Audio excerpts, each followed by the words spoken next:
You know, in the US alone, $150 billion worth of food produce, perfectly good food produce, was wasted last year. And despite the staggering absurdity and the callousness of that sort of statistic, no one seems to bat an eyelid. No one seems to say anything or get upset. And yet, if I were to do something like this, even with just a $1 bill, if I do this, suddenly people start getting mad. They get irrationally upset, even though this is just a tenth of a hundredth of a thousandth of the figure I just named. Just watching this is making people mad. So we need to ask ourselves, why is that? Why such a huge reaction?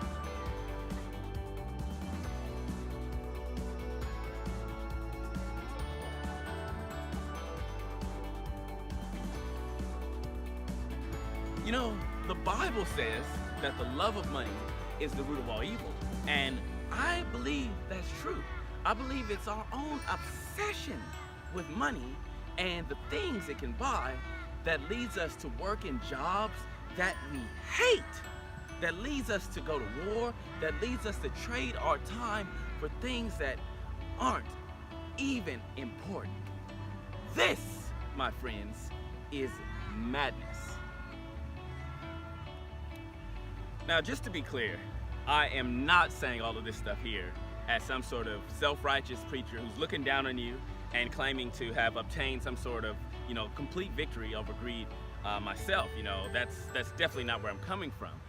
I believe that the love of money is the kind of issue that each and every one of us has to continue to confront and to challenge and to wage war against every day of our lives. And sometimes even people who may have started by making progress in that area will at certain points take steps backwards. That's just part of the process and the reality of our walk of faith. And yet at the same time, I also believe that unless we at least start by acknowledging the love of money as the root cause of the evil in the world, which it truly is, we'll never really be able to make true progress and to obtain victory over this great cause of all evil. One of the things that turns people off from religion in general is hypocrisy. And that's where people pretend to have achieved certain, ideal morals, even though they really haven't. And in the hood, for example, we call that fronting. Hey dog, why you front, man? But whatever term you want to use for it, the bottom line is that it's bad. Hypocrisy is bad. And it's also one of the things that Jesus spoke against the most during his earthly ministry.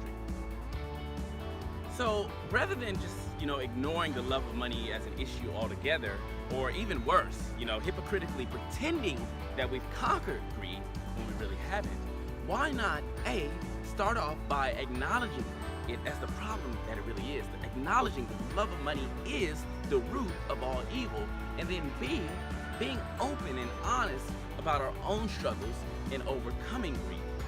Kind of like the father of the boy that Jesus healed of a mute spirit.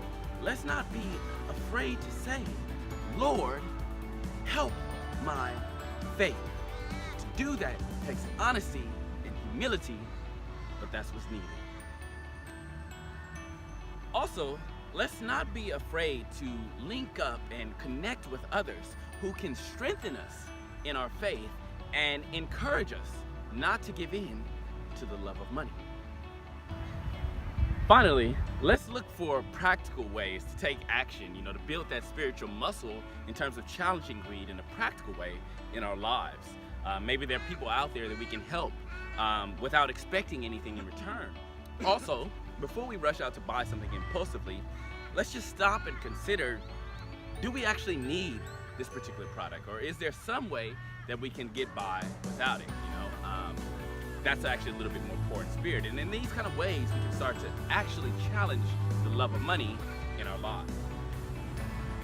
So those are all practical things that we can each do to challenge greed or the love of money in our lives, So now you got the recipe, cook it up. Let's start putting it into practice today. And let's give real love, the love of Christ, a try. God bless, and remember, keep seeking